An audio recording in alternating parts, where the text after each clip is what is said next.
Según la doctrina del Evangelio del Señor Jesucristo, la fe que es en Él une en un solo cuerpo a quienes les es concedida. Efesios capítulo 4, versículos 1 al 6. Esa unión no es meramente formal, es una unión irrompible según la analogía del cuerpo. Esa unión es una realidad intrínseca de la Iglesia del Señor Jesucristo. Hablaré de eso brevemente en la siguiente exposición. De los 7 factores que conforman la unidad de la Iglesia del Señor Jesucristo, hemos visto 4. Vamos a considerar el quinto en esta mañana y les pido el favor que vayamos al texto bíblico donde encontramos la lista de estos factores. Efesios capítulo 4, versículos 1 al 6.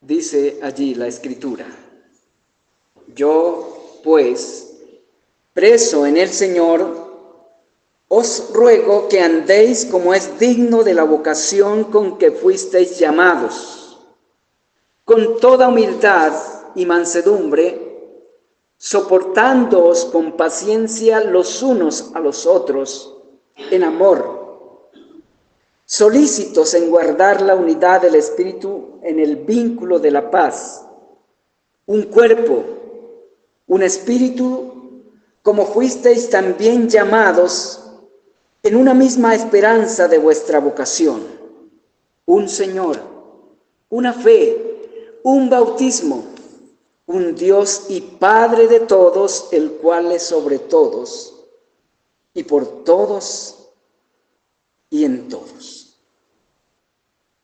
Ya venimos de rato moviéndonos en este mismo texto y vamos a continuar ahí. Identificamos los factores que constituían la unidad de la Iglesia del Señor Jesucristo ubicada en Éfeso. Un cuerpo, un espíritu, una esperanza, un Señor, una fe, un bautismo y un Padre. Esos son los 7 factores que constituyen la unidad de la Iglesia del Señor Jesucristo, según lo expone el apóstol Pablo en esta porción de su carta. ¿Cuántos hemos estudiado de esos 7 factores? De los 7 hemos considerado 4 y vamos a considerar el quinto. ¿Cuál es el quinto factor que conforma la unidad de la Iglesia del Señor? El quinto factor que constituye la unidad de la Iglesia del Señor es una fe. ¿Qué quiere decir esto? Esto quiere decir que todos los miembros de la Iglesia del Señor Jesucristo tienen una misma fe. Esa era una realidad presente en la Iglesia del Señor que estaba en Éfeso, a quien Pablo escribió esto. También es una realidad presente donde quiera esté la Iglesia del Señor Jesucristo. Si no está presente esta realidad en una iglesia, esa iglesia no es Iglesia de Cristo.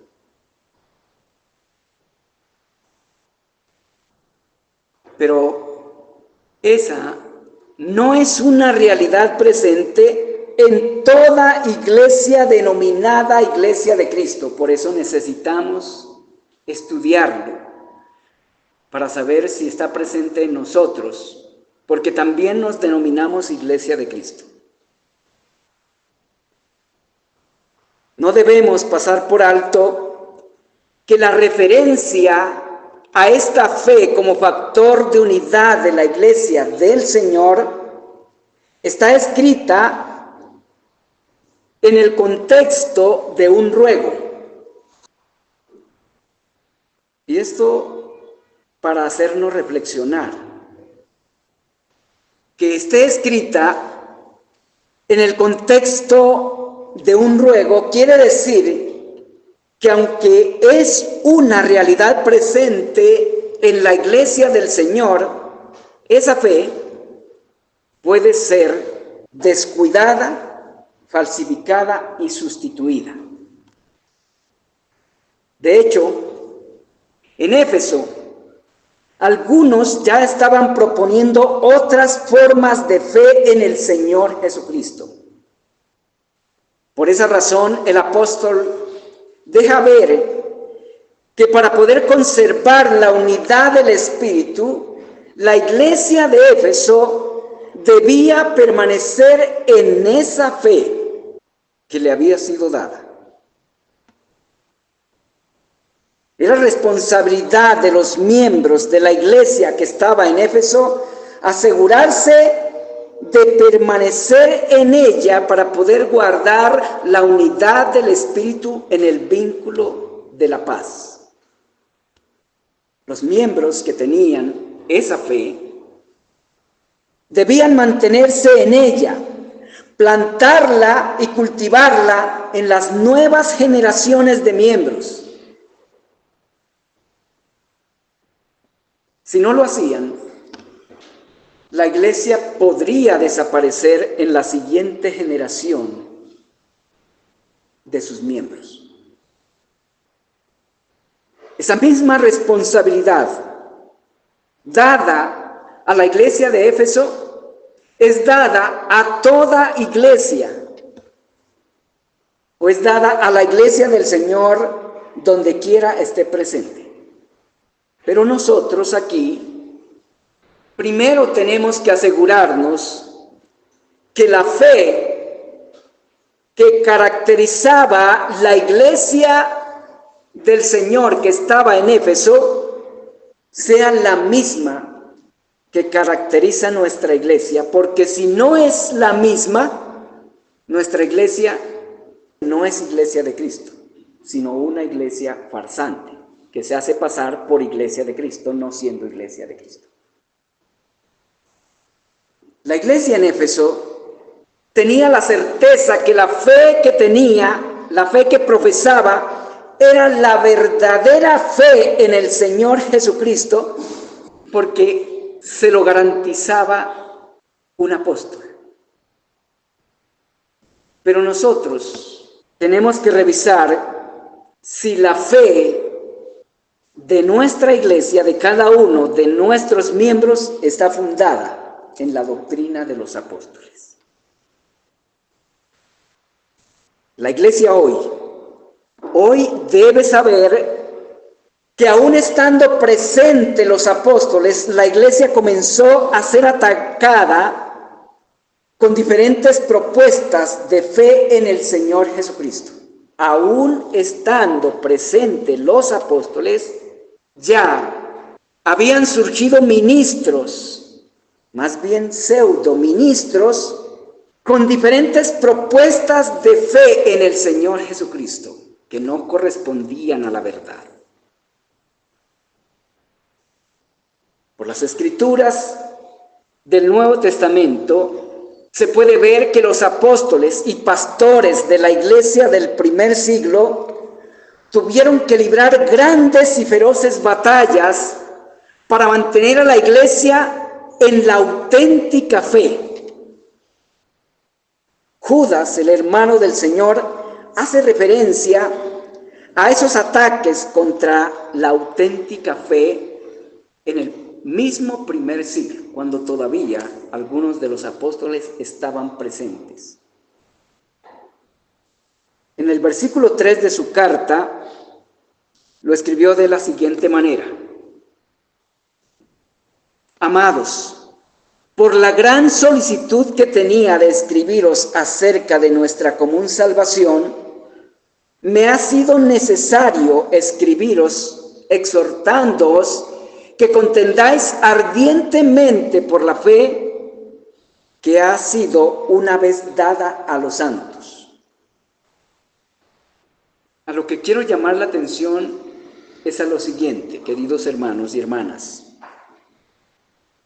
Si en la misma presencia de los apóstoles el enemigo de la iglesia se atrevió a proponerle otras formas de fe en el Señor, ¿cómo no lo haría después que los apóstoles ya no estuvieran con la iglesia?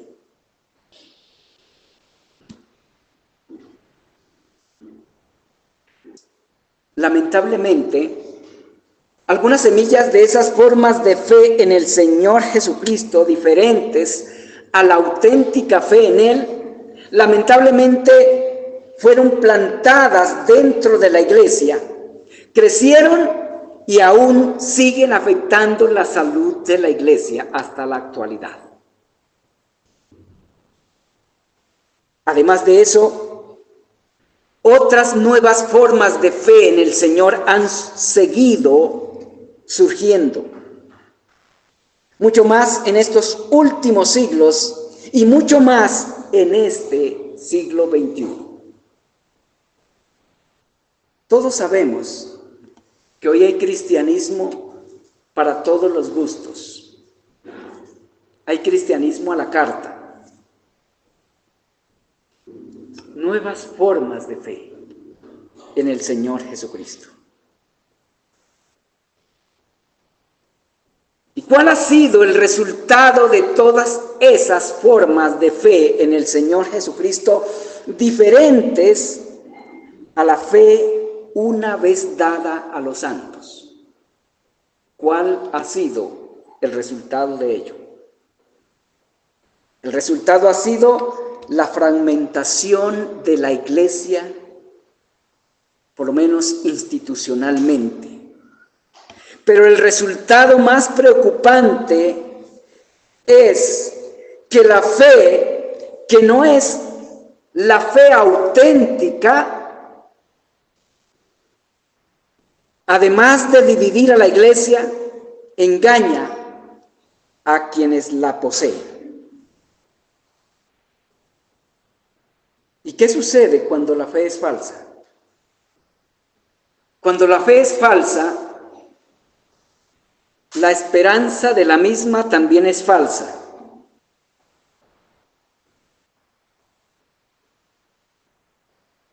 Como criaturas hechas a la imagen de Dios, fuimos creados para vivir en dependencia de Dios. Y el medio de esa dependencia es la fe en Él. Sin fe es imposible agradar a Dios. Pero hay un peligro, es que se han inventado cantidades de formas de fe en Dios. La Escritura reconoce solo una fe. Y esa fe es el medio con el cual Dios salvó a los que forman parte de su iglesia. Y esa fe con la que Dios salvó a los miembros de su iglesia, aquellos con quienes Él se propuso edificar su iglesia, esa fe es una y única. Y está presente en cada uno de los verdaderos creyentes en el Señor Jesucristo. La iglesia del Señor Jesucristo, la verdadera iglesia del Señor Jesucristo, no tiene sino una sola fe.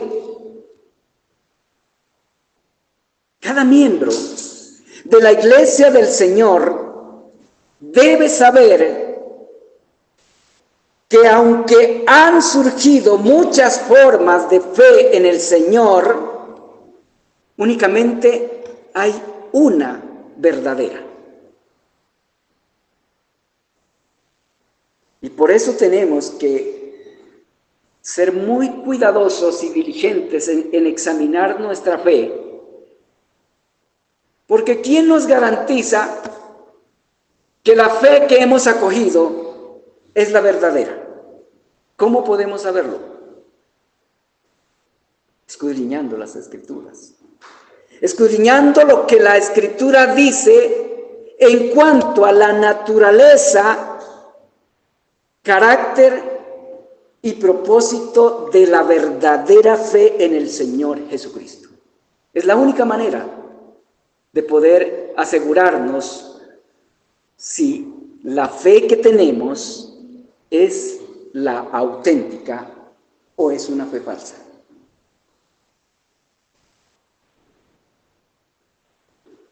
Por esa misma razón, cada miembro de la iglesia denominada cristiana debe ser diligente en asegurarse que la fe que profesa y la que profesa su iglesia sea la auténtica fe en el Señor Jesucristo. Y eso debemos hacerlo por amor a nuestras almas. No podemos vivir la vida cristiana de manera folclórica. La vida cristiana es un asunto de mucha responsabilidad, sobre todo con nuestras propias almas. Porque puede suceder que estemos esperanzados en que vamos a vivir con el Señor en su gloria después de nuestra muerte y resultemos en otro lugar donde no nos imaginábamos esperar. En ese riesgo estamos si no nos aseguramos de la fe que tenemos, si es la fe auténtica o es una fe falsa, teniendo en cuenta que han surgido desde un principio muchas propuestas de fe que no son la fe auténtica en el Señor Jesucristo.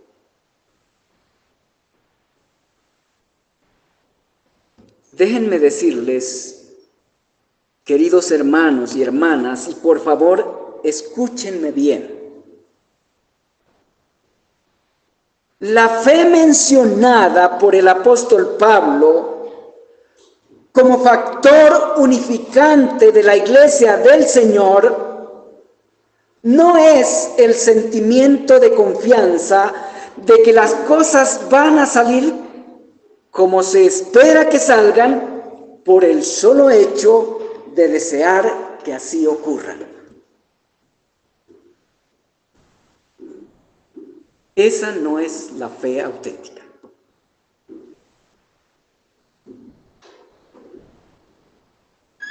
Esa no es la fe que une a la iglesia del Señor Jesucristo. La fe que une a la iglesia del Señor no es una confianza en la confianza. Tampoco es la fe en lo que a cada quien le parece. No es la fe en los ángeles. No es la fe en la energía. No es la fe en las fuerzas del cosmos. Tampoco es la fe en la actitud positiva. Todas esas formas de fe son falsas. Son fe engañosas, pero son fe muy comunes. Incluso cuando converso con algunas personas que se denominan cristianas, esta es la fe que presentan. Y dicen tener mucha fe, fe ferviente. Pero la fe auténtica es otra cosa. La fe que une a la iglesia del Señor Jesucristo no es una fe vaga, no es una fe ficticia, no es una fe supersticiosa. La fe que une a la iglesia de Dios es única en objeto, es única en esencia, es única en carácter y es única en propósito.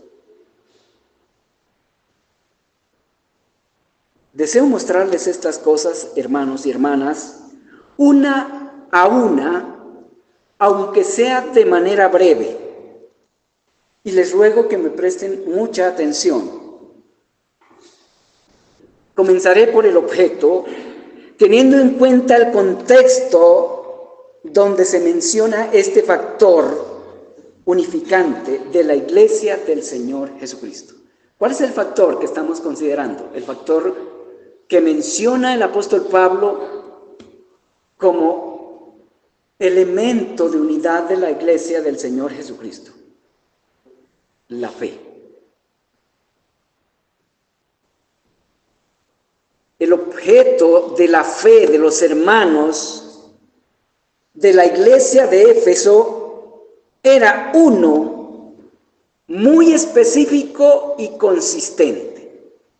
El objeto de la fe de la iglesia del Señor es el único objeto que corresponde a las necesidades más profundas del ser humano, del hombre.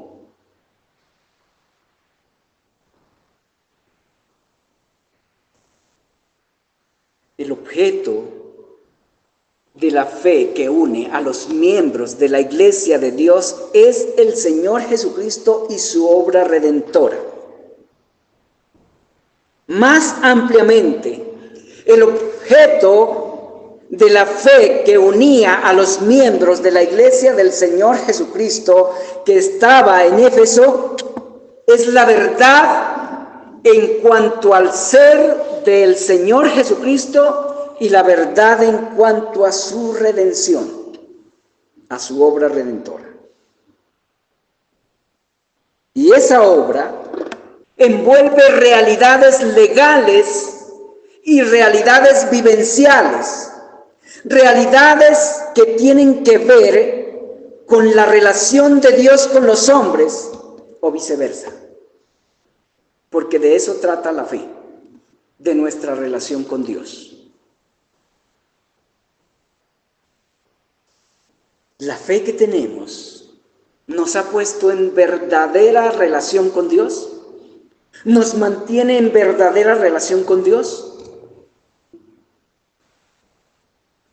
Tenemos que tener presente que hay una única verdad en cuanto al Señor Jesucristo y a su obra redentora.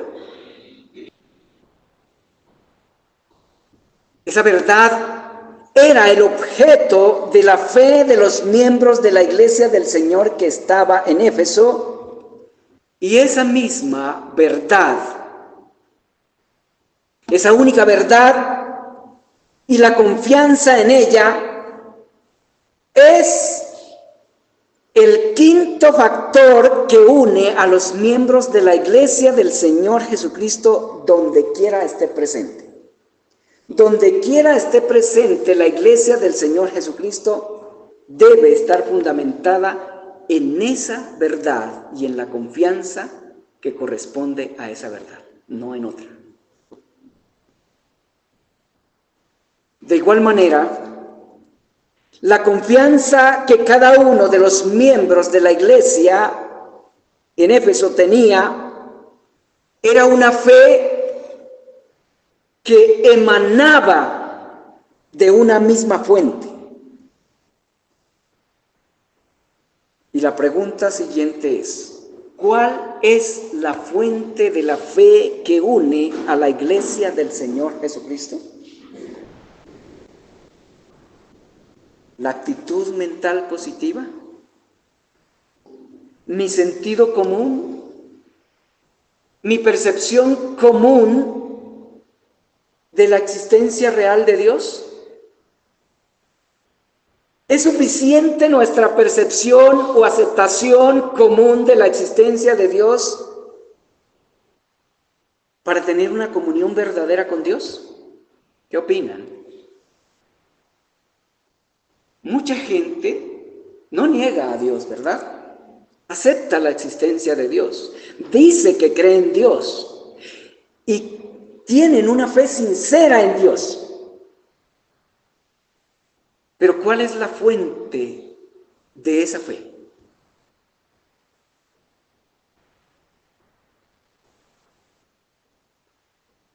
La fe que une a la iglesia del Señor Jesucristo es la misma fe con la cual habían sido salvos los miembros de la iglesia a quien Pablo escribió estas cosas que estábamos estudiando. La fuente de la fe con la cual fueron salvos los miembros de la iglesia del Señor Jesucristo que estaba en Éfeso no es humana. No es una fe producida por la voluntad de quienes la poseen o la recibieron. Es una fe que viene de Dios.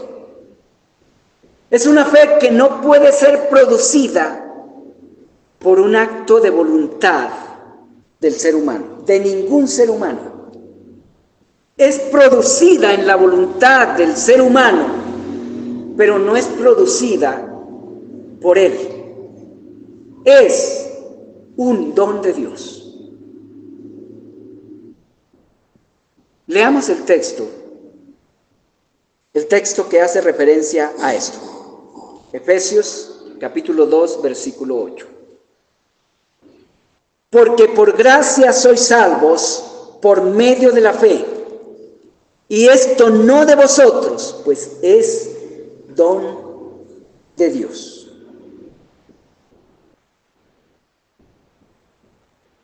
Detengámonos a observar algunas cositas de este texto.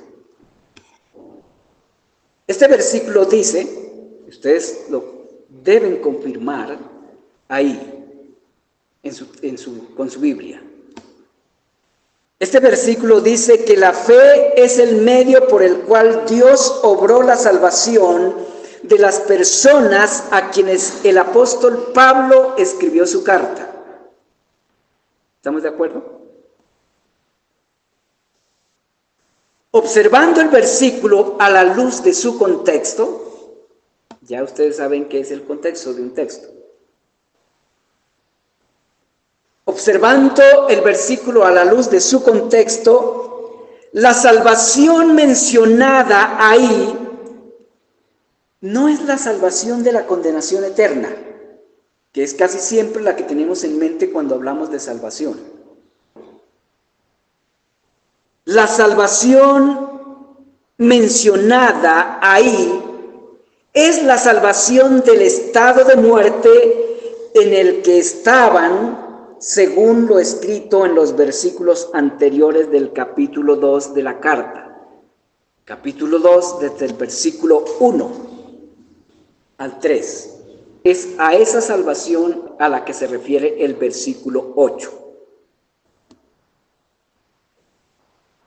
Es la salvación de los delitos y pecados en los cuales los destinatarios de la carta andaban en otro tiempo, según los versículos 1 y 2 del capítulo 2 de la carta, cotejándolo con el versículo 4 y el versículo 5.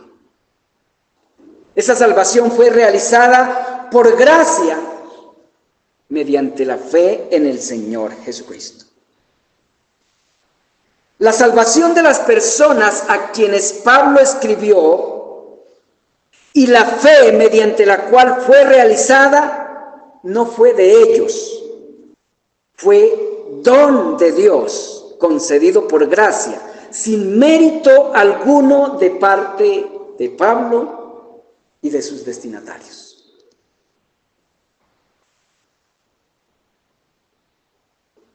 De esto que acabo de argumentar, basado en lo que dice el capítulo 2 de la carta a los Efesios, de esto se puede afirmar que la fe que salva a quienes conforman la iglesia del Señor es un don de la gracia de Dios, es un regalo de la gracia de Dios.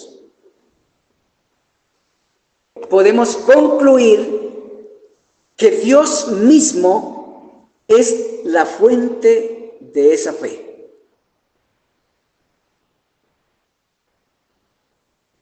No es el corazón humano, no es la voluntad humana, sino la gracia de Dios. Es la fuente de esa fe. Pero esa fe tiene un carácter específico, mediante el cual se identifica y se distingue de toda otra clase de fe. Y esa es la siguiente pregunta. ¿Cuál es el carácter de la fe que unía a la iglesia del Señor Jesucristo que estaba en Éfeso? La respuesta a esta interrogante también la da el mismo texto que estamos considerando, Efesios 2:8. Leamos otra vez el texto. Dice, porque por gracia sois salvos. Eso le estaba diciendo Pablo a los miembros de la iglesia que estaba en Éfeso. Esto se está aplicando a personas que ya han sido salvas. Este no es un mensaje para inconversos, es un mensaje para creyentes. Y lo que Pablo le está diciendo, por gracia sois salvos por medio de la fe. Y esto no de vosotros, pues es don de Dios.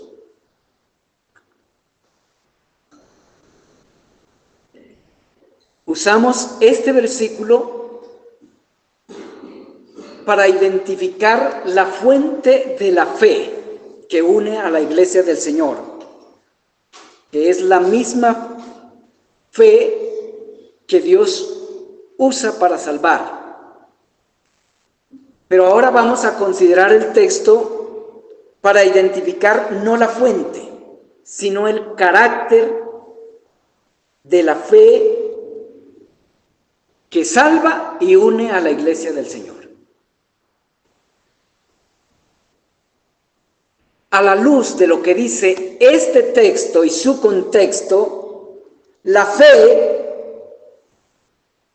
de la que habla el texto es el medio con el cual Dios implantó la vida espiritual en Pablo y en sus destinatarios. Esto para ir razonando y encontrar la respuesta a la interrogante, es decir, para identificar el carácter de la fe. Noten que el texto dice que la salvación Dios la obró en los destinatarios de la carta de Pablo. Esa salvación Dios la obró por gracia mediante la fe. Y remata diciendo, esto no de ustedes, pues es un regalo de Dios. A la luz del texto, se puede afirmar que esa fe mencionada en el texto es el medio con el cual fueron ascendidos los destinatarios de Pablo a los lugares celestiales para reinar juntamente con el Señor Jesucristo sobre los principados y potestades espirituales de maldad. ¿Cuántas obras fueron hechas por medio de la fe? Por parte de Dios. Una, los resucitó de entre los muertos, versículo 4 y 5 del capítulo 2. 2, los hizo sentar en los lugares celestiales juntamente con Cristo, versículo 7. Eso lo hizo Dios por medio de la fe. ¿Qué característica vemos de esa fe en esas dos obras? Que es una fe poderosa. Esa fe mencionada en el versículo 8 del capítulo 2 de la carta a los Efesios que es la misma fe mencionada en el capítulo 4, versículo 5, como factor unificante de la iglesia del Señor, esa fe es una fe superpoderosa. ¿Por qué?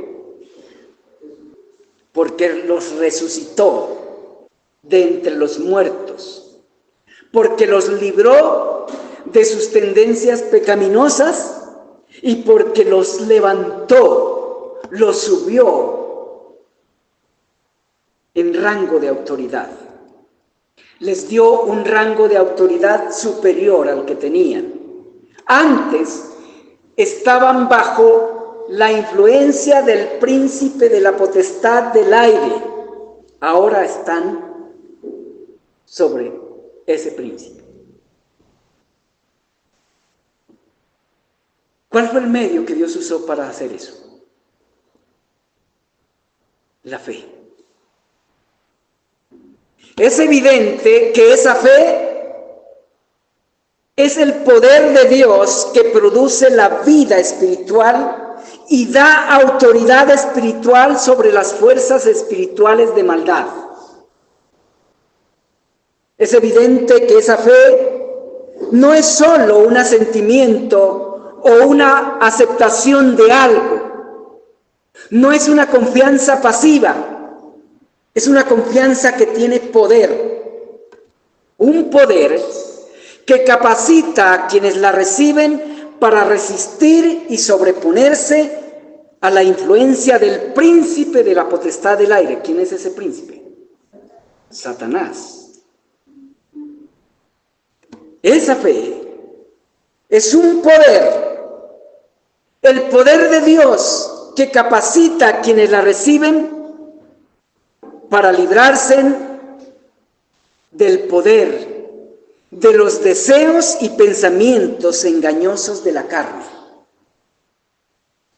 Los versículos 2 y 3 del capítulo 2 dicen que los destinatarios de la carta, las personas a quienes Pablo escribió esta carta, eran esclavos de su carne, de los pensamientos y los deseos de su carne. Pero Dios los salvó usando la fe para resucitarlos y darles una autoridad para voltear la condición de las cosas. Antes eran esclavos de su carne, pero con la fe que recibieron, ahora reinan sobre esos deseos.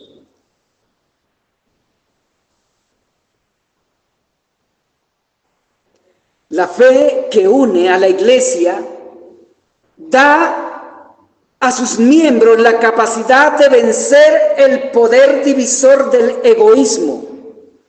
Da a sus miembros la capacidad de vencer el poder de la soberbia y el poder de otros pecados y reemplazarlo por un poderoso y vinculante amor fraternal con el cual trabajan como un solo hombre para alcanzar los propósitos dados por Dios a su iglesia. Sin duda, es una fe sumamente poderosa. Juan el apóstol la describe en su carta, en su primera carta, la describe como la fe que vence al mundo. Primera de Juan, capítulo 5, versículos 4 y 5. Permítanme preguntarles hasta este punto, ¿cuál era el carácter de la fe con la cual Dios salvó a los miembros de la iglesia en Éfeso y que los mantenía unidos en un solo cuerpo? Es una fe poderosa. Esa misma fe mencionada en Efesios capítulo 2, con la cual Dios resucitó a Pablo y a sus destinatarios de entre los muertos y los sentó en los lugares celestiales juntamente con Cristo, esa es la fe que une a la iglesia del Señor. Es una fe poderosa. Y tiene que serlo,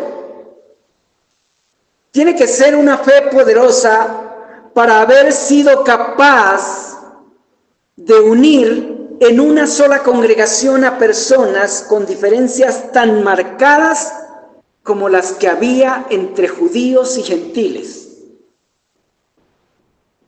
Observen lo que el apóstol escribió al respecto en el capítulo 2 a partir del versículo 11.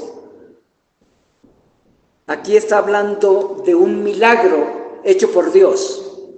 Medio han leído la escritura, saben que los judíos aborrecían a los gentiles y los gentiles a los judíos. Eran enemigos. Pero mediante la fe, Dios los salvó a cada uno de sí mismos, de sus odios, de sus diferencias, y los juntó en una sola congregación, formando un solo organismo con ellos, el cuerpo de Cristo. Eso es milagroso.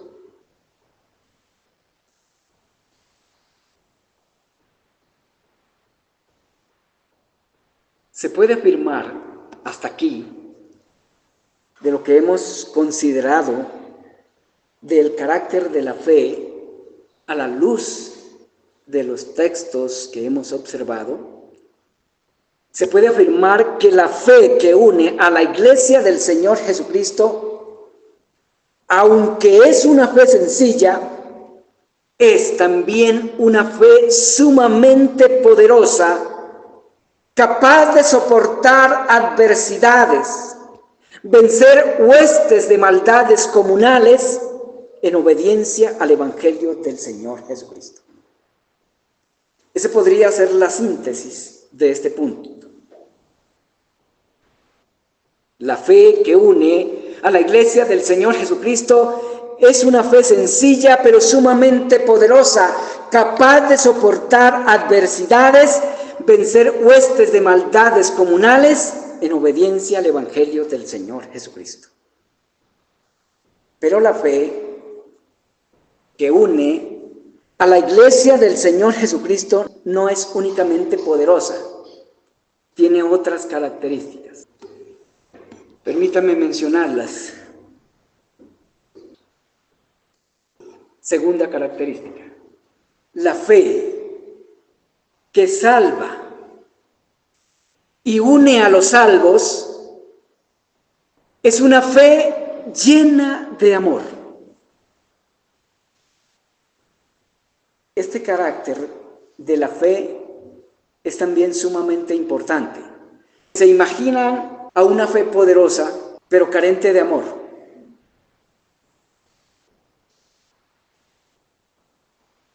La fe con la cual son salvos quienes conforman la iglesia del Señor y los une es una fe llena de amor. ¿Cómo lo demostramos? Con el mismo texto otra vez y su contexto. La salvación que Dios obró en Pablo y sus destinatarios indudablemente es una obra del amor de Dios. ¿Quién discute eso? Efesios capítulo 2, versículo 4 y 5 lo dice claramente. El versículo 4 y 5 dice: pero Dios, que es rico en misericordia, por su gran amor con que nos amó, aun estando nosotros muertos en pecados, nos dio vida juntamente con Cristo. ¿Es la salvación una obra del amor de Dios? Indudablemente. Pero esa obra de amor es una obra que Dios realizó mediante la fe. La salvación es un producto del amor de Dios aplicado en el corazón, en la vida de la persona en quien Dios se propone salvar. Pero es una obra realizada mediante la fe. De manera que esa fe es el canal por el cual Dios dispensa su amor salvador. El amor salvador de Dios, Él lo dispensa mediante la fe. No es un malabar teológico afirmar que la fe y todo lo que Dios hace por medio de ella es expresión de su amor, no de su ira. Se puede afirmar acertadamente que la fe que une a la iglesia del Señor es el amor de Dios obrando con bondad extrema a favor de indignos pecadores. ¿Es un argumento falso este? Se puede afirmar acertadamente que una de las virtudes que caracterizan la fe que une a la iglesia de Dios es el amor.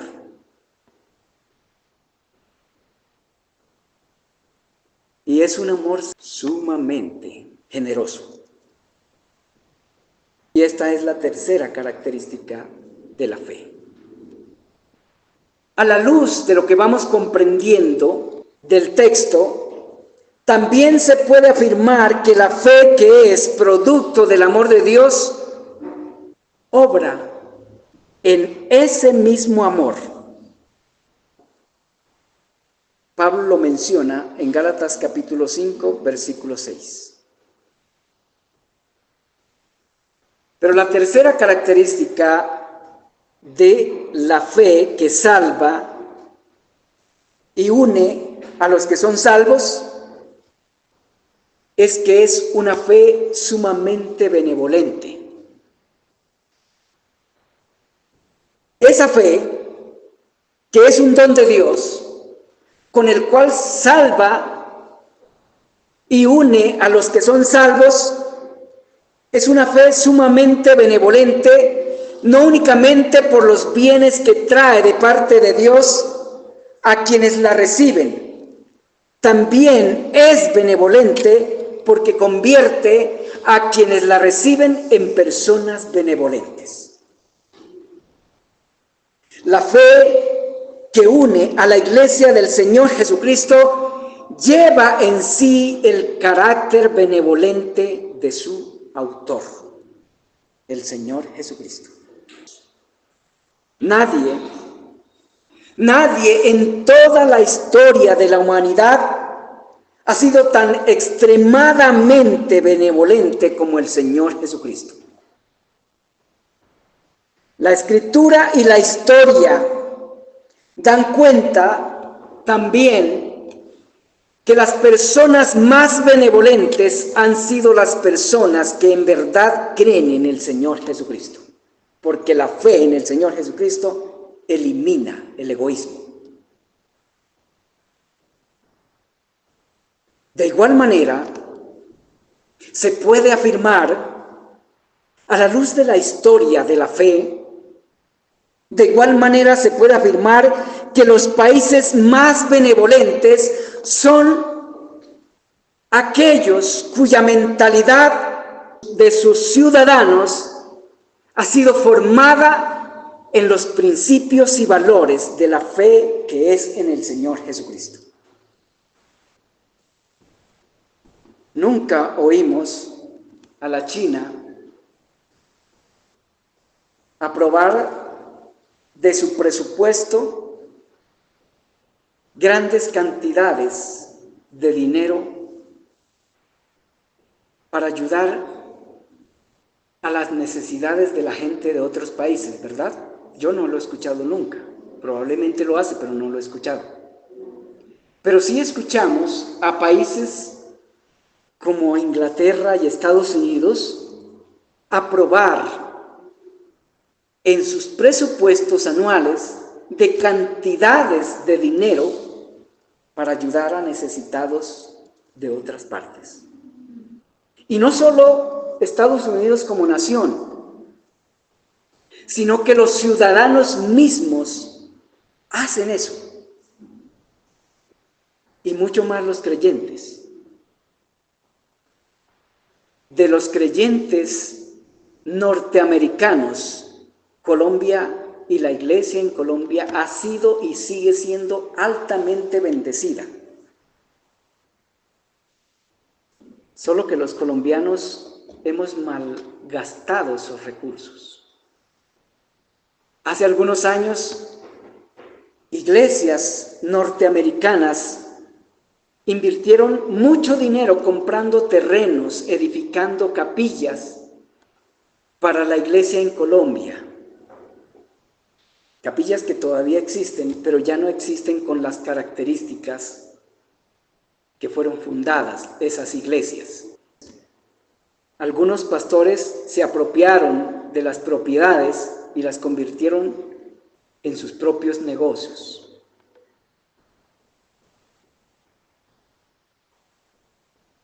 Construyeron colegios que ya no existen porque los creyentes colombianos los acabaron, corrompieron la iglesia y acabaron con los colegios.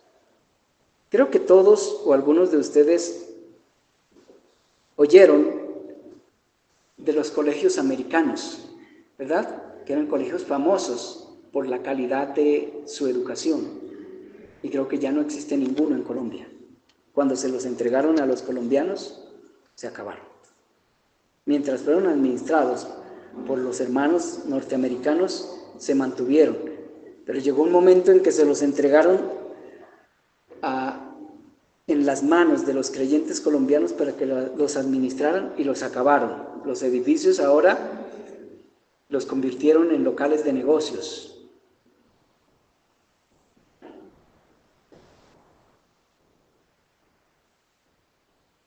La fe que une a la iglesia del Señor Jesucristo, además de ser una fe sumamente poderosa, llena de amor y benevolencia, también tiene un propósito específico hacia el cual lleva a todos los que la tienen.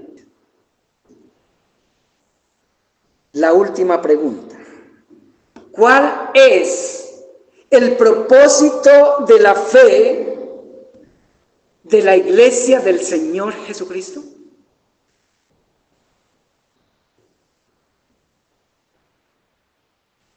Efesios capítulo 4, versículo 13. El propósito de la fe que ha sido dada a la iglesia del Señor Jesucristo como un don de gracia de parte de Dios es hacer semejantes a Él a quienes la reciben.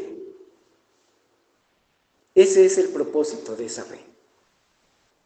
No es llenar los bolsillos y las cuentas de los pastores de dinero, como ocurre en algunos lugares.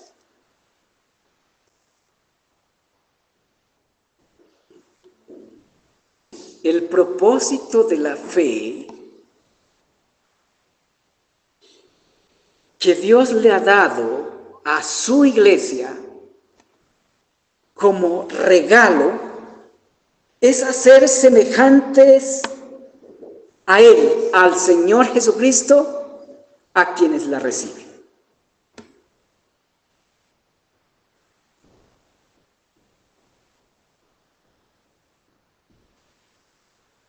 La meta fijada para todos los miembros de la Iglesia del Señor Jesucristo es alcanzar la unidad de la fe, de esa fe que fue dada a la Iglesia por el Padre como un don de su parte.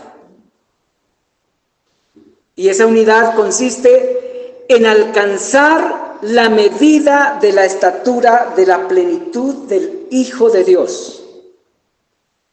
Eso indica que la fe lleva en sí misma la esencia del carácter del Señor Jesucristo. Desde el versículo 11 hasta el versículo 13 muestra la Escritura claramente que el trabajo de los ministros de la Iglesia del Señor es equipar a todos los miembros de la Iglesia del Señor para la edificación de su cuerpo. Efesios 4, 11 al 12. Y este trabajo consiste en formar el carácter del Señor Jesucristo en cada miembro hasta que todos lleguen a la medida de la estatura de la plenitud de Él, de Cristo. Ese es el trabajo de todos los ministros, desde los apóstoles hasta los pastores. A la luz de esto, sospecho que muchos pastores han perdido el horizonte de su trabajo y también han hecho que su feligresía lo pierda.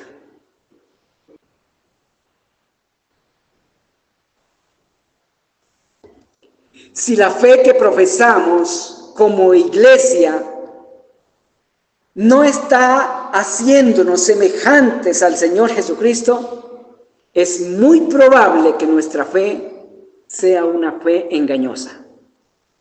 Es muy probable que nuestra fe sea falsa.